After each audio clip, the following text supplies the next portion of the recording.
नमस्कार दोस्तों, मैं रवि प्रकाश और डिस्कवरी अकेडमी के यूट्यूब परिवार में आप सभी लोगों का हार्दिक स्वागत है। वंदन और क्रांतिकारी इस्तेकबाल है।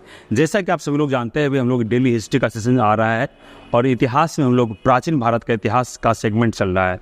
आपको बताते हुए ये चलूँ कि प्राचीन भारत के इतिहास में जो है हम लोगों ने प्रथम अध्याय का शुरू किया था और इसमें 3 वीडियो हम लोगों ने देख चुका है और आज हम लोग पार्ट 4 करने वाले हैं। तो चलिए आज हम लोग शुरू करते हैं। मैं आपको बताते चलूँ थोड़ा सा कि पहले जो वीडियो शूट हुआ है प्राचीन भारत के प्रागैतिहासिक काल का, उसमें हम लोगों ने निम्न पूरा पाषाण काल देख चुके हैं। आज जो हम लोग शुरू करेंगे, पूर्व पाषाण काल की 3 अवस्था मैंने बताया था। पूर्व पाषाण काल से मैंने 3 अवस्था बताया था। पहली अवस्था है निम्न पूरा पाषाण काल, दूसरी अवस्था है मध्य पूरा पाषाण काल और तीसरी अवस्था है उच्च पूरा पाषाण काल। तो हम लोगों ने निम्न पूरा पाषाण काल को पूरा देख चुका था। आज हम लोग देखेंगे मध्य पूरा पाषाण काल और उसके बाद देखेंगे उच्च पूरा पाषाण काल।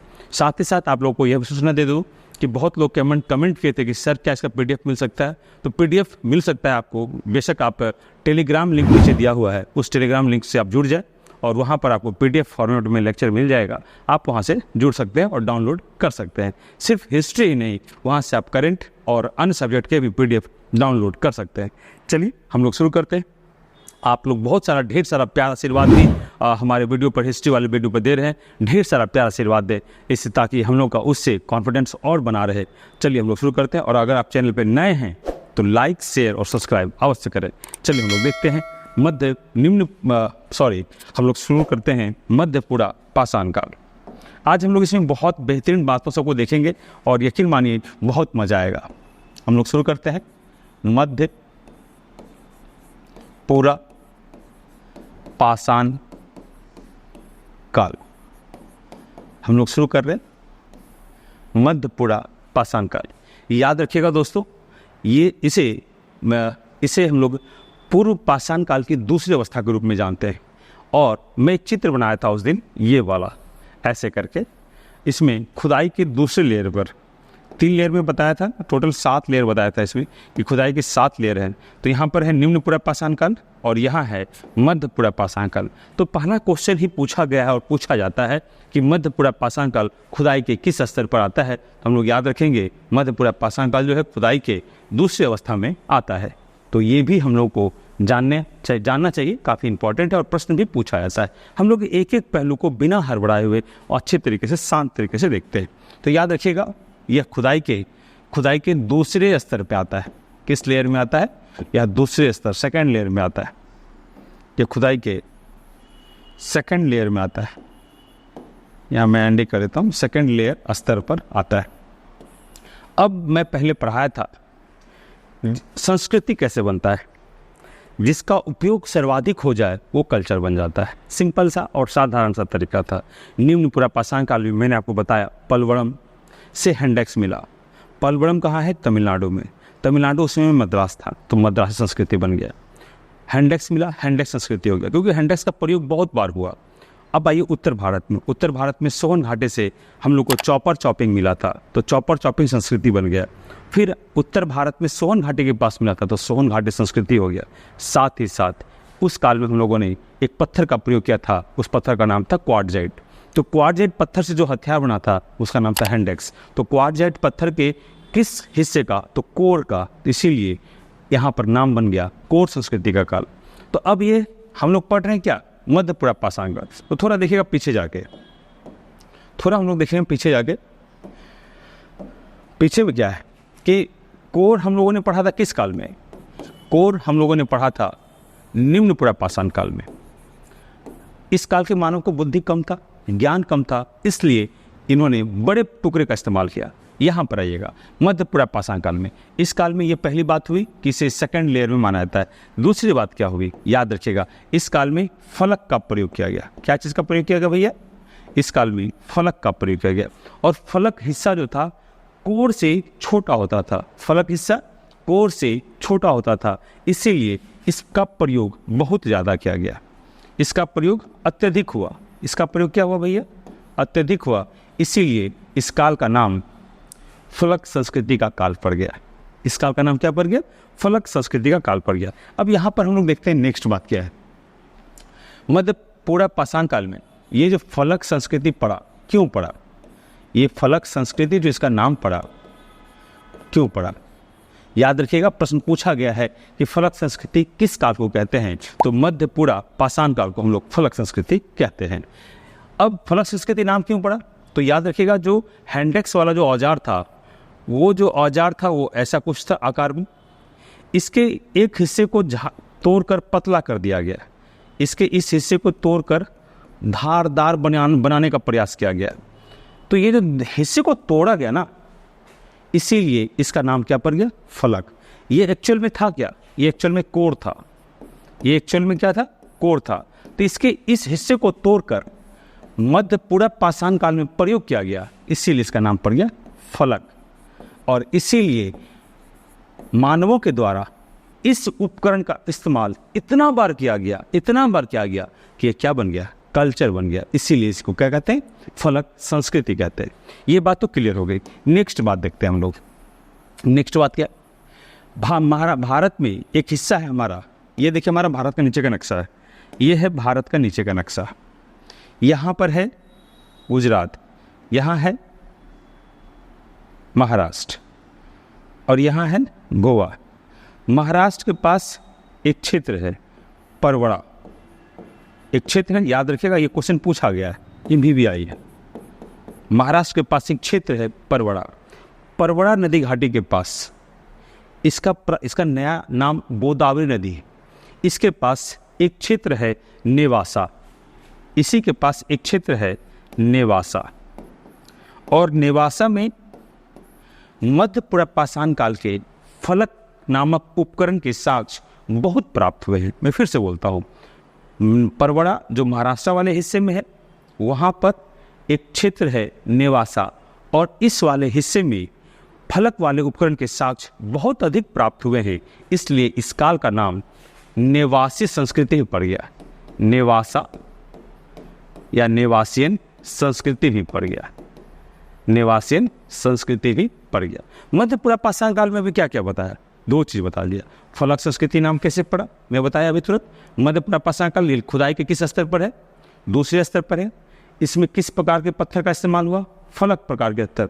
और फलक किससे छोटा होता था, फलक कोर से छोटा होता था।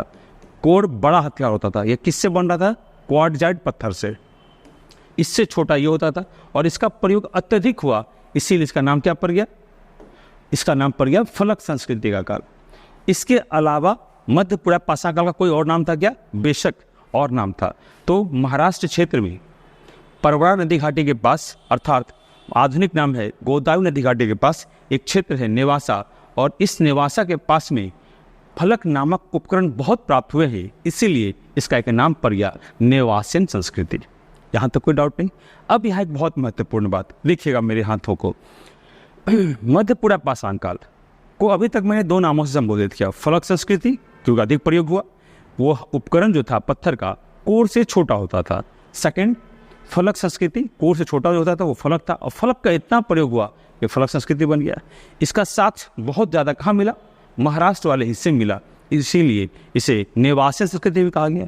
नेक्स्ट और लास्ट, यूरोपीय देश याद रखिएगा। यूरोपीय देश, हमारे वैश्विक समुदाय में यूरोपीय देश के पास फ्रांस में हमारे यहाँ के वस्तु, वहाँ पर पुरातात्विक वस्तु के अध्ययन को मेस्तोरियन कहा गया था। याद रखिएगा, ये प्रश्न पूछा गया है पीसीएस में, उत्तर प्रदेश पीसीएस में पूछा गया है कि फ्रांस में जो प्राचीन वस्तु का अध्ययन किया गया, पुरातात्विक वस्तु का जो अध्ययन किया गया, प्राचीन वस्तु का जो अध्ययन किया गया, याद रखिएगा उसे क्या कहा गया, उसे मेस्तोरियन कहा गया। बहुत इंपॉर्टेंट है, कई बार पूछा गया है कि मेस्तोरियन कहाँ पे कहा गया था, तो याद रखेंगे मेस्तोरियन जो है फ्रांस में कहा गया था। तो फलक संस्कृति, नेवासी संस्कृति और प्राचीन वस्तु का अध्ययन फ्रांस में हुआ, तो वहाँ पर क्या नाम था, मेस्तोरियन। क्या नाम था भैया, मेस्तोरियन, मेस्तोरियन था। इसीलिए इसका नाम क्या पड़ा, मेस्तोरियन संस्कृति। फ्रांस में इसको क्या कहा जाने लगा, मेस्तोरियन संस्कृति कहा जाने लगा। इस वजह से भारत में भी मध्यपुरा पाषाण काल को मेस्तोरियन संस्कृति कहा गया। ये भी हम लोग ध्यान में रखेंगे, ये भी हम लोग ध्यान में रखेंगे। बाकी आप जब वीडियो देखिएगा तो आपको स्पष्ट क्लियर होगा, विजुअल होगा, वहाँ पर आपको एनिमेशन के माध्यम से समझा दिया जाएगा। जैसे मैं बोला हूँ फ्रांस, तो फ्रांस मेस्तोरियन संस्कृति वो दिख जाएगा आपको, ताकि आपको स्पष्ट तरीके से दिक्कत नहीं होगी। ये सब मध्य पूरा पाषाण काल के जितने भी महत्वपूर्ण तत्व थे वो सारे खत्म हो गए। हम लोग अब आगे बढ़ेंगे उच्च पूरा पाषाण काल। आपको मैं बताया था कि पूर्व पाषाण काल की 3 अवस्था, निम्न पूरा पाषाण काल, मध्य पूरा पाषाण काल और उच्च पूरा पाषाण काल। तो हम लोगों ने मध्य पूरा पाषाण काल को भी देख लिया है, उच्च पूरा पाषाण काल को भी नहीं देखा, अभी देखना है। और साथ ही साथ ये भी ध्यान में रखेंगे निम्न पूरा पाषाण काल हम लोगों ने पहले ही देख लिया। आज हम लोग उच्च मध्य पूरा देख लिए और आज ही हम लोग इसी वीडियो में कंटिन्यू करेंगे उच्च पूरा पाषाण काल। याद रखिएगा, हेडिंग डालते हैं हम लोग उच्च पूरा पाषाण काल। उच्च पूरा पाषाण काल, ये भी बहुत छोटा है और इसे भी समझने में हम लोग मजा आएगा। क्रमबद्ध तरीके से चलेंगे। सबसे पहले हम लोग सीखेंगे क्या कि उच्च पूरा पाषाण काल में किस प्रकार के पत्थर के प्रयोग हुए। तो हम लोग यहाँ देखेंगे, यहाँ पर पत्थर का प्रयोग देखेंगे, किस प्रकार के पत्थर का प्रयोग हुआ। तो इसको जानने से पहले हम लोग इसके इतिहास में चलते हैं, इसके पूर्व में चलते हैं।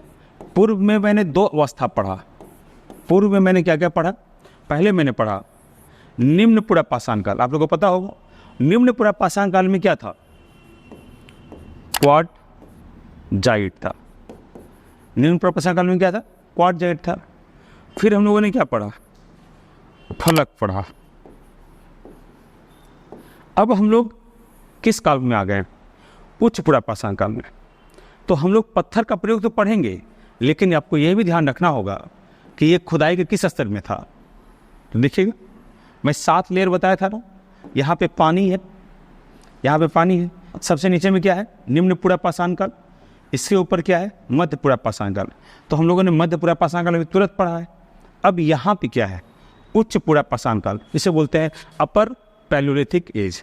प्रश्न पूछेगा उच्च पूरा पाषाण काल खुदाई के किस स्तर पर है? तो हम लोग याद रखेंगे उच्च पूरा पाषाण काल खुदाई के 3रे स्तर पर है, 3rd स्तर पर है। 3rd स्तर पर है। किस स्तर पर है? 3rd स्तर पर है। 3rd स्तर पर है, ये हम लोग ध्यान रखेंगे। यानी इस काल के मानव जो होंगे, समझिएगा ध्यान से, इस काल के मानव जो होंगे इसके अपेक्षा ज़्यादा बुद्धिमान होंगे। यानी इससे ज़्यादा बुद्धिमान मध्यपुरा, और मध्यपुरा से ज़्यादा बुद्धिमान कौन हो गया? उच्च पूरा पाषाण काल। तो इसीलिए इस कालखंड का डेट इंपॉर्टेंट होता है। इस कालखंड का डेट इंपॉर्टेंट होता है।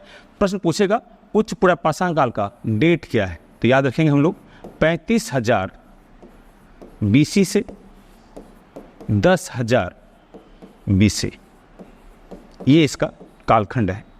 ये इंपॉर्टेंट क्यों है ये मैं लास्ट में बताऊंगा।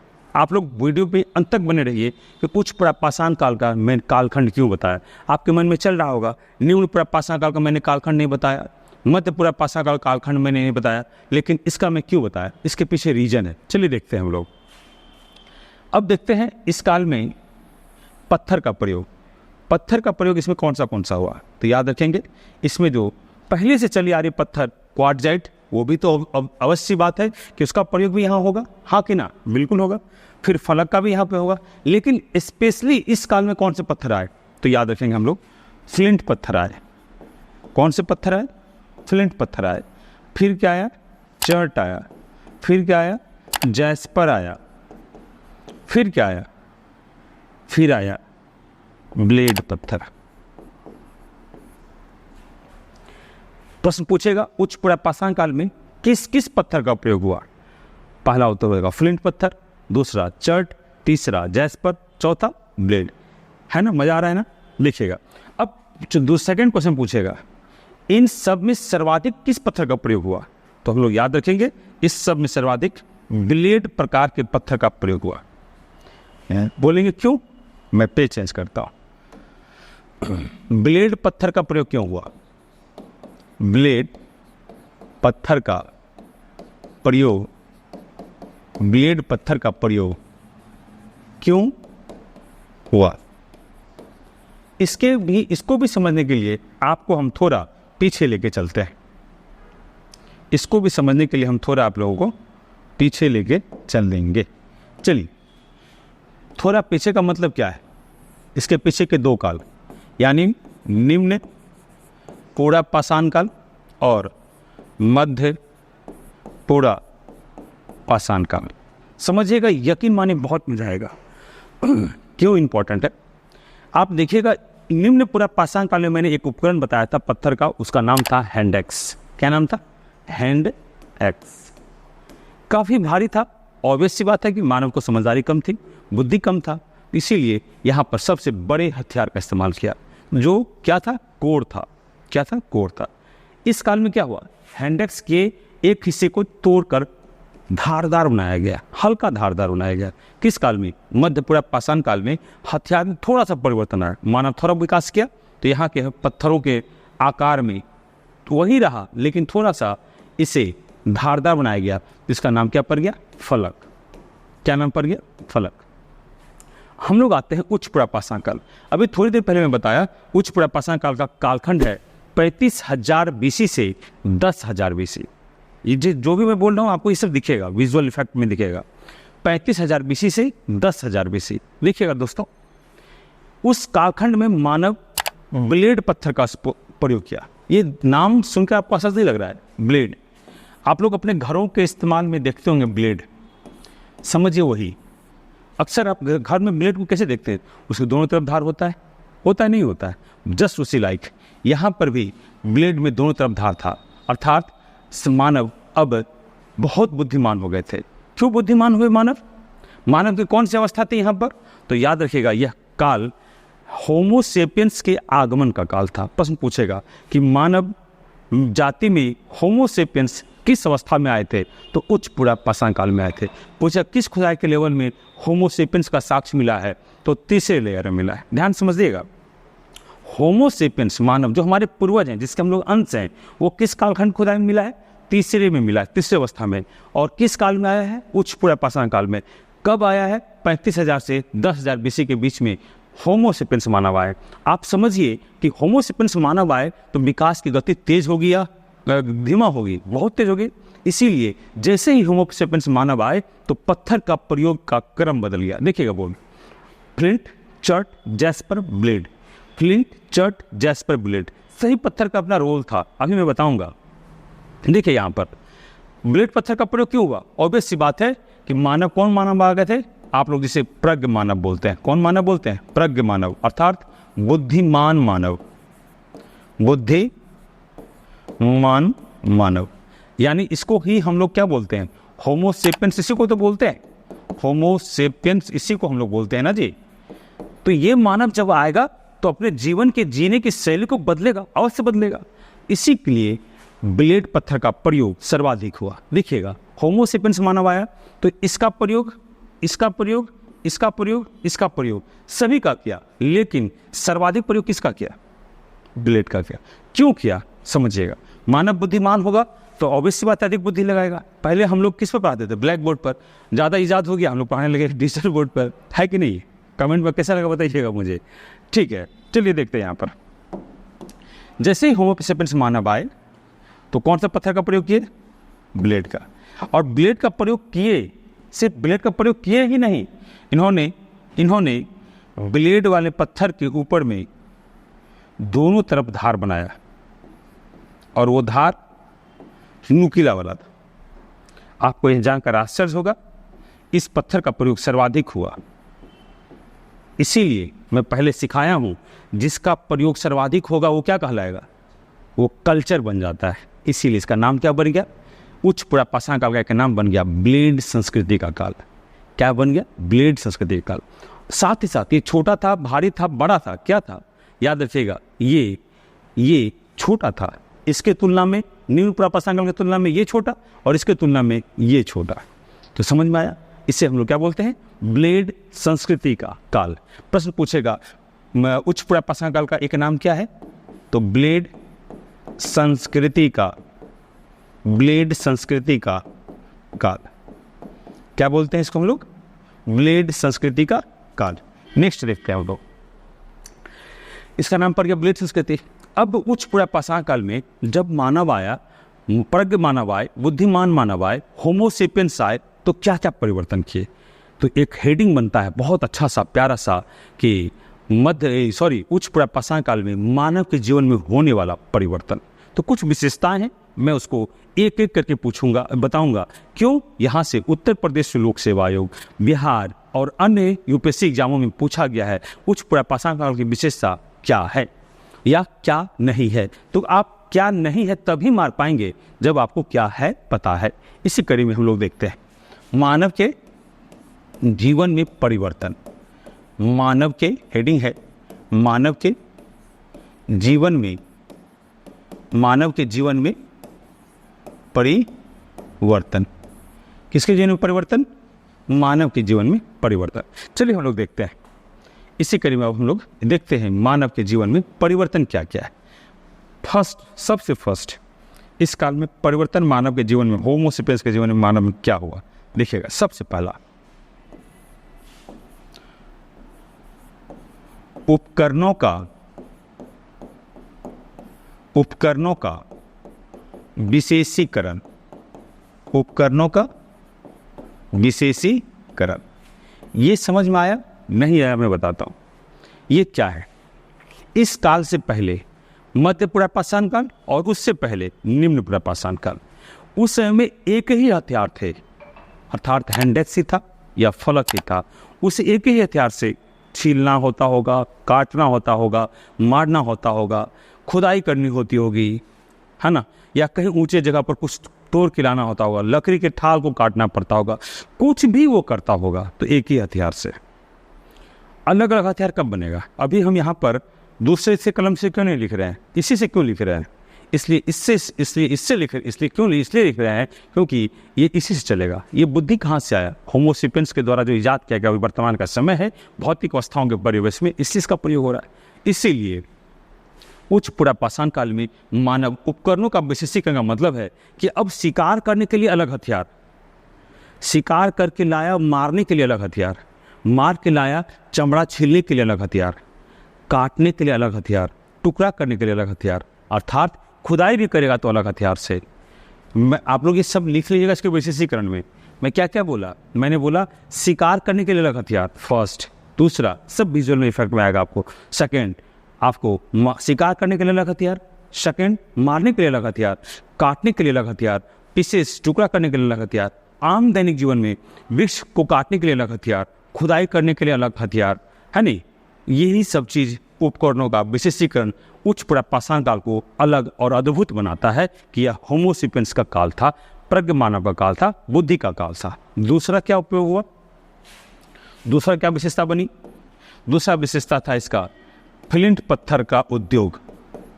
फ्लिंट पत्थर का उद्योग, ये क्या था?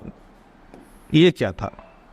फ्लिंट पत्थर आप सभी लोग देखें, गैस के लाइटर में चकमक पत्थर होता है, सिगरेट जलाने वाले लाइटर में चकमक पत्थर होता है। फ्लिंट पत्थर को ही हम लोग चकमक पत्थर के नाम से जानते हैं। फ्लिंट पत्थर को ही हम लोग चकमक पत्थर के नाम से जानते हैं। आप लोग को जानकर आश्चर्य होगा कि मानव के जीवन में परिवर्तन उच्च पूर्वापाषाण काल में फ्लिंट पत्थर के द्वारा उद्योग लगाना था। उच्च पूर्वापाषाण काल में इसके लिए उद्योग लग गया। तो सबसे बड़ा परिवर्तन ये चीज़ हो गया। तीसरा, दो हो गए, तीसरा देखते हैं क्या था? तीसरा था होमो सेपियंस मानव का आगमन। होमो सेपियंस मानव का आगमन। चौथा क्या था? ये तो मैं पहले भी बताया था। चौथा क्या था? चौथा था एक जगह है उत्तर प्रदेश में, यूपी में, लोहदा नाला। लोहदा नाला, ये लोहदा नाला है कहाँ? ध्यान से समझिएगा सब लोग। तीन विशेषता बताया, ये तो मैं कई बार जिक्र किया, इसीलिए मैं यहाँ पे बल नहीं दिया। इस दोनों का विशेषता मैं बता चुका हूँ। इसका होमो सेपियंस इसी काल में आया। भैया इतना परिवर्तन वही कर सकता है जो प्रज्ञ मानव होगा, जिसका पिट्यूटरी ग्लैंड अब एक्टिव हो गया होगा। अब वो सोचेगा, अब उसे डर लगेगा, अब उसे भय लगेगा, रो सकता है, इमोशंस डेवलप होगा, भावनाएं मजबूत होंगी, भूख होगा, ईर्ष्या लगेगी, ईर्ष्या होगी, प्यास लगेगा, जलन महसूस होगी। तमाम चीज़ें जो मानव के अंदर में गतिविधियां होती है पथलेवश हुए, वो अब प्रज्ञ मानव के। क्यों? क्योंकि मानव पहले झुक कर चलते थे, अब वो खड़े होकर चलेंगे। खड़े होकर चलेंगे तो पिट्यूटरी ग्लैंड एक्टिव हो जाएगा। ये सोचने की बात है। इसीलिए होमो सेपियंस मानव यहाँ आए तो देखिए उद्योग सेट कर दिए। अलग अलग उपकरण का मिश्रण, सब्जी काटना है अलग, पेड़ काटना है अलग, जानवरों को मार कर लाना है अलग, जानवर के टुकड़ों को टुकड़ों में करना है उसका अलग, पीसेस करना है अलग, उसके चमड़े को छीलना है उसके लिए अलग हथियार। अर्थात उच्च पुरापाषाण काल में विभिन्न हथियारों का प्रयोग होने लग गया। ये प्रग मानव का ही पहचान है। फर्स्ट सेकंड थर्ड हो गया, फोर्थ क्या आप लोग का जानकर आश्चर्य होगा, देखिए बोर्ड, जानकर आश्चर्य होगा कि प्रग मानव जो थे उत्तर प्रदेश के लोहदा नाला में एक जगह है, यहाँ ये कहाँ है भैया, तो याद रखिएगा ये है प्रयागराज, आधुनिक प्रयागराज, पुराना इलाहाबाद में यह जगह है। यहाँ से हड्डी के मातृ देवी की मूर्ति मिली है। हालांकि इस पर विवाद है, लेकिन हम लोग मान के चलेंगे कि यहाँ पर हड्डी का पहली बार हड्डी से निर्मित मातृ देवी की मूर्ति मिली है। इतना ही नहीं, ये कौवा था, 1 2 3, ये चौथा था ना, पांचवा मैं बताता हूँ, पांचवा इधर आइए। उच्च पुरापाषाण काल की पांचवी विशेषता, आंध्र प्रदेश में कर्नूल नामक एक गुफा है। सब लोग बोर्ड देखिए आप लोग, आंध्र प्रदेश में एक कर्नूल नामक गुफा है। आप उस गुफा के पास एक प्लेस है मधुतल चिंतामनुगवा, नाम बहुत लंबा है, मैं फिर से बोल देता हूँ।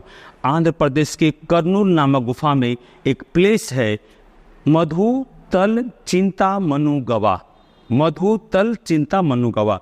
याद रखिएगा, उस स्थल से हड्डी का सर्वाधिक भंडार प्राप्त हुआ है। हड्डी का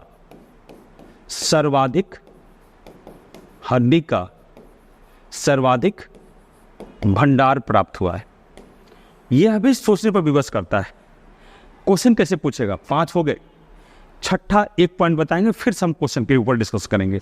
छठा, महाराष्ट्र एक क्षेत्र है, महाराष्ट्र MH, महाराष्ट्र में एक क्षेत्र है पत्नी। यहां से शुतुरमुर्ग के अंडे के खोल पर चित्रकारी का साक्ष्य मिला है।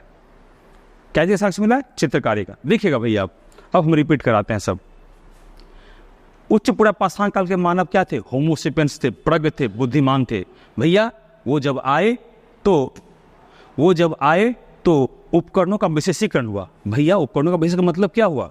पेड़ को काटने के लिए अलग हथियार, खुदाई करने के लिए अलग हथियार, शिकार करने के लिए अलग हथियार, शिकार करके लाए चमड़ा छीलने के लिए अलग हथियार, टुकड़ा करने के लिए अलग हथियार, ETC आप लोग जितना सोच सकते हैं सोच लीजिए।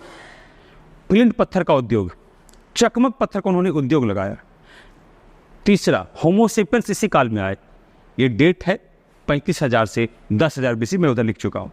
चौथा, लोहदा नाला उत्तर प्रदेश इलाहाबाद के पास से हड्डी के मातृ देवी की मूर्ति मिली है। अर्थात मूर्ति कला का प्राचीनतम प्रमाण हड्डी पर यहाँ से ही डेवलप हुआ है। प्रश्न पूछा जाएगा, मूर्ति कला का हड्डी पर सबसे पहले प्रमाण कहाँ से मिला है? तो याद रखेंगे लोहदा नाला से। हालांकि यह अपुष्ट प्रमाण है, विवादित प्रमाण है। सेकंड और लास्ट देखेंगे, 5वां देखेंगे, हड्डी का सर्वाधिक भंडार। प्रश्न पूछेगा सर्वाधिक हड्डी का भंडार पत्थर के साथ साथ कहाँ पे मिला है? तो उच्च पुरापाषाण काल में। किस काल में मिला है? तो उच्च स्थल पूछ दिया तो मैं रिपीट करता हूँ, मैं लिखा नहीं हूँ। आंध्र प्रदेश के कर्नूल नामक गुफा में एक प्लेस है मधुतल चिंतामनुगवा, वहाँ से मिला है, कोई डाउट नहीं होना चाहिए। साथ ही साथ वो लोग कला को सीख लिए थे। क्या है? उच्च पुरापाषाण काल का ये अंतिम चरण है, यानी यहाँ पर अंतिम अवस्था में इतना डेवलपमेंट देखने को मिल रहा है। और महाराष्ट्र के पत्नी से शुतुरमुर्ग के अंडे पर चित्रकारी का साक्ष्य मिला। क्लियर? ये हो गए उच्च पुरापाषाण काल की सारी विशेषता मैं आप लोग को बता चुका, टोटल विशेषता बता दिया। अंतिम बताना है कि उच्च पुरापाषाण काल को कौन विद्वान मानते हैं है और कौन नहीं मानते हैं। सुनिएगा दोस्तों, उच्च पुरापाषाण काल को इतिहास के जितने बड़े विद्वान हैं, जितने सभी नामी विद्वान हैं, सब मानते हैं कि है, सिवाय एक के। उनका नाम है HD संकालिया। HD संकालिया की पुस्तक है pre and proto history India and Pakistan. उस पुस्तक में उन्होंने कहा है कि उच्च पुरापाषाण काल के नाम की कोई अवस्था नहीं है। मैं फिर से बोलता हूँ, HD संकालिया, हसमुख धीरज लाल संकालिया की पुस्तक है pre and proto history India and Pakistan. उस पुस्तक में उन्होंने जिक्र किया है कि उच्च पुरापाषाण काल नाम की कोई अवस्था नहीं है। लेकिन याद रहे, मानने वालों में इतिहासकारों का एक बड़ा वर्ग है कि ये उच्च पुरापाषाण काल है। अब सवाल उठता है, उच्च पुरापाषाण काल का खोज, सबसे उच्च पुरापाषाण काल साक्ष्य मिला कहाँ से? तो ये देखिए, ये मैं लास्ट के लिए रखा था। इसका साक्ष्य कहाँ से मिला? तो याद रखेंगे, इसका साक्ष्य हमको मिला बेलन नदी घाटी। किस नदी घाटी? बोलन नदी घाटी। किस नदी घाटी? तो ये है कहाँ भैया? ये है भैया उत्तर प्रदेश मिर्ज़ापुर के पास, उत्तर प्रदेश मिर्ज़ापुर के पास। तो दोस्तों आज का क्लास हम लोग यहाँ ही ख़त्म करेंगे।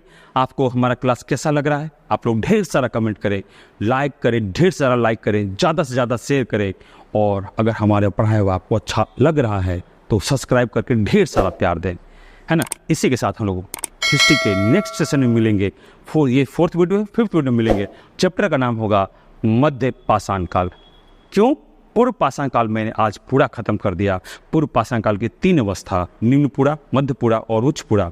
उच्चपुरा आज खत्म हो गया और मध्यपुरा इससे पहले खत्म किया हूँ। तो ये हम लोग ध्यान रखेंगे। यानी कल जो आप लोगों को वीडियो मिलेगा वो वीडियो होगा मध्य पाषाण काल, और परसों जो वीडियो मिलेगा वो होगा नव पाषाण काल। और नव पाषाण खत्म होते के साथ हम लोग हिस्ट्री का पहला अध्याय कंप्लीट करेंगे और हम लोग जो है हड़प्पा सभ्यता की ओर रुख करेंगे। तब तक के लिए दोस्तों धन्यवाद, नमस्कार। आप लोग अच्छे से तैयारी करें। जय हिंद।